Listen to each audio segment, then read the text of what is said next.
Salut à toi, grand fan de Formule 1. Un clash inévitable chez Mercedes entre George Russell et Kimi Antonelli. C'est l'actu partie 2 de ce 11 avril. Si tu veux comprendre ce qui se passe vraiment dans le paddock et suivre toute l'actu du Grand Prix de Miami, des essais libres en passant par les qualifs sprint jusqu'à la course sans rien rater, abonne-toi, like, booste la vidéo. Ici, on analyse tout chaque jour.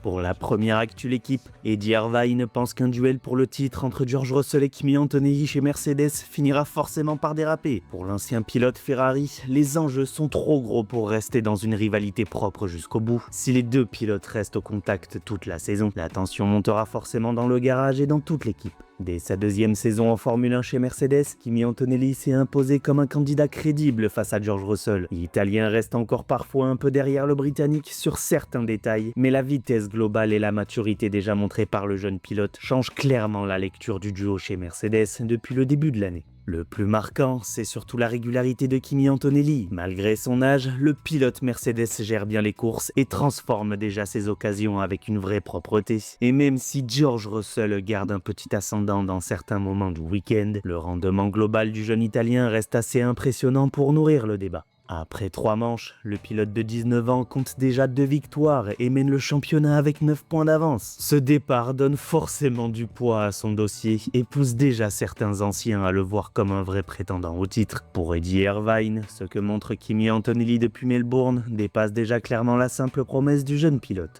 L'ancien pilote irlandais rappelle d'ailleurs qu'il avait entendu parler de Kimi Antonelli bien avant les grands débuts du jeune Italien en Formule 1. La première alerte lui était venue de Luca Baldisseri, son ancien ingénieur de course chez Ferrari. Et visiblement, ce jugement précoce sur le talent du jeune pilote Mercedes l'avait vraiment marqué dès cette époque.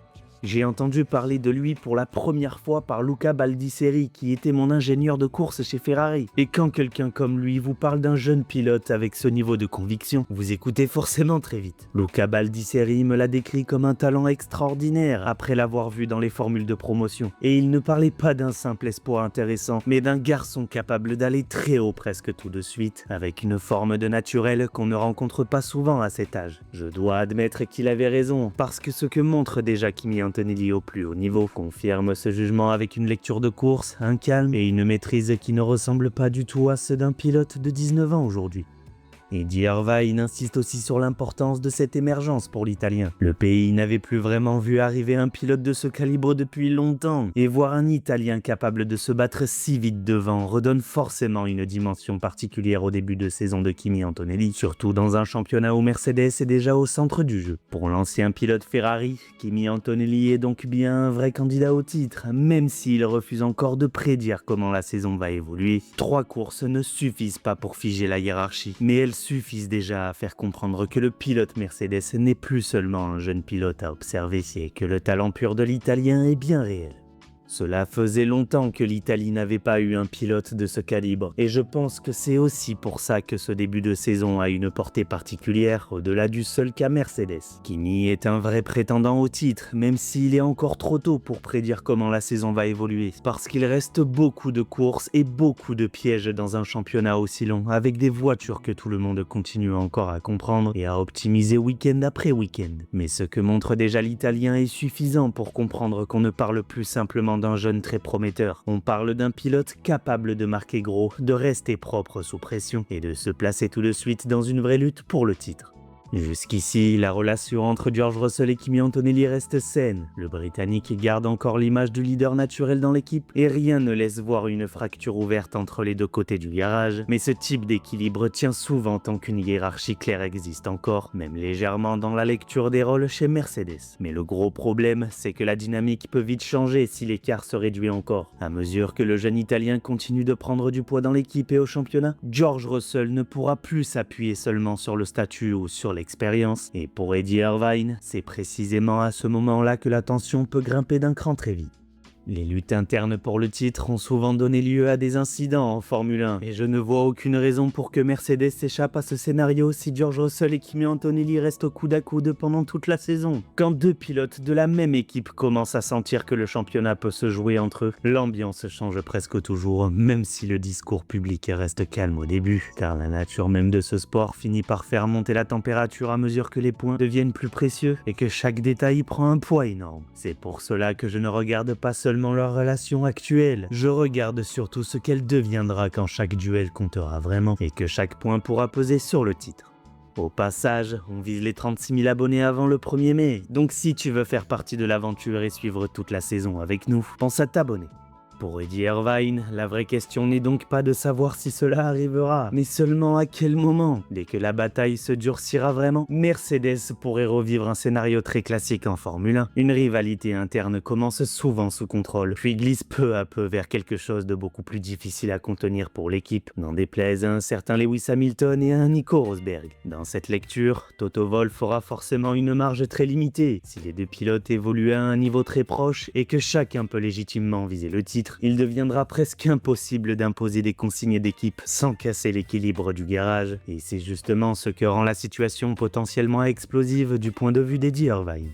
J'en suis absolument certain, parce que les enjeux sont trop importants et que les pilotes évoluent à un niveau similaire. Donc Toto Wolff ne peut pas intervenir avec des consignes d'équipe, comme si l'un des deux pilotes n'avait pas le droit de se battre. À partir du moment où George Russell ou Kimi Antonelli auront tous les deux des arguments crédibles pour aller chercher le titre, l'autorité du patron s'arrêtera là où commencera l'instinct du pilote, et personne ne lâchera vraiment dans une telle situation. Vous pouvez toujours essayer de calmer les choses, avec le discours et avec la gestion du week-end, mais quand deux gars voient le championnat devant eux dans la même voiture, c'est précisément là que commencent les situations que les équipes ne contrôlent plus totalement.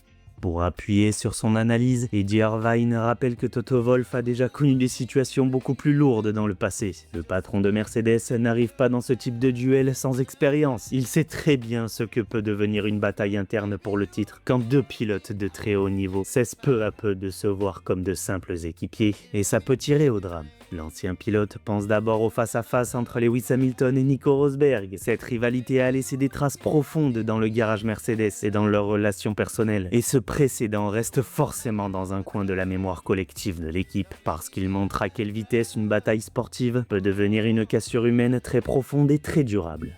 Il a connu des moments très tendus lorsque Lewis Hamilton se battait avec Nico Rosberg, et ça s'est très mal fini entre eux avec une belle brouille qui a montré à quel point une équipe peut souffrir quand deux pilotes se disputent le sommet dans la même voiture. Toto Wolff sait donc très bien ce que représente ce type de duel au quotidien dans le garage avec les radios, les décisions, la pression des points et tout ce qui se passe entre les séances loin des caméras. Il sait aussi qu'une relation apparemment stable peut se détériorer très vite dès que le titre devient une affaire strictement interne. Et c'est pour cela que je pense que Mercedes n'aura rien d'immunisé si Antonelli continue à coller Russell aussi fort jusqu'au bout de cette année. Eddie Irvine élargit aussi son raisonnement au duel très dur vécu par Toto Wolff face à Max Verstappen en 2021. Cette fois, il ne s'agissait pas d'une guerre interne chez Mercedes, mais la pression était du même ordre à ses yeux. L'ancien pilote rappelle ce précédent pour montrer que le patron autrichien sait déjà combien un championnat serré pousse tout le monde à la limite. Dans cette lecture, l'accident de Silverstone reste un symbole fort de ce qui peut arriver quand la tension déborde. Eddie Irvine estime même que Lewis Hamilton, pourtant l'un des pilotes les plus propres de l'histoire, avait atteint ce jour-là un niveau de frustration très élevé. Pour lui, cette réaction était liée à la manière dont Verstappen imposait sa loi en piste, et ça n'en dit pas des moindres. Et puis il y a eu le duel très dur avec Max Verstappen en 2021, avec un accident violent à Silverstone qui montre bien jusqu'où un championnat peut pousser tout le monde quand la pression déborde. Je pense que Lewis Hamilton, qui est l'un des pilotes les plus propres de l'histoire, était frustré parce que le néerlandais se comportait comme un intimidateur. Et ce genre de frustration peut faire basculer même les pilotes les plus propres vers des réactions plus dures qu'à l'habitude dans un combat aussi tendu. C'est exactement pour cela que je regarde ce qui se construit chez Mercedes avec méfiance. Parce qu'on sous-estime toujours la vitesse à laquelle un duel serré peut changer la manière de courir de pilotes pourtant habitués à se contrôler depuis des années au plus haut niveau. Au fond, Eddie Irvine ne dit pas que George Russell et Kimi Antonelli sont déjà en train de glisser vers une guerre ouverte, mais l'ancien pilote explique plutôt qu'un duel pour le titre entre deux pilotes de niveau proche finit presque toujours par se durcir quand les points deviennent vitaux. Et pour Mercedes, le vrai danger se trouve donc surtout dans la suite de la saison. Si Kimi Antonelli continue sur ce rythme et si George Russell reste au contact, Toto Wolff pourrait vite découvrir que le plus dur ne sera pas de rendre la voiture rapide, mais le plus dur sera peut-être de tenir ensemble deux ambitions totalement légitimes sous le même toit. Et c'est exactement ce scénario qu'Eddie Irvine voit déjà arriver dans le garage Mercedes. Pour la question du jour les amis, et penses-tu qu'un duel pour le titre entre George Russell et Kimi Antonelli peut vraiment rester propre toute la saison? Ou est-ce que ça va forcément finir par déraper chez Mercedes? J'attends vos réponses en commentaire. Abonne-toi pour ne rien rater de toute l'actu du Grand Prix de Miami qui se déroule dans 3 semaines. Ensuite, like, booste la vidéo. Et si tu veux faire un petit plein d'essence à l'écurie, clique sur le bouton rejoindre ou sur le bouton super thanks. Je te remercie 1000 fois d'avoir pris un tour d'avance sur l'algorithme. Et si tu veux enchaîner tout de suite, le départ de Guanpiero Lambiadze met encore plus de flou sur l'avenir de Max Verstappen chez Red Bull, c'est juste ici.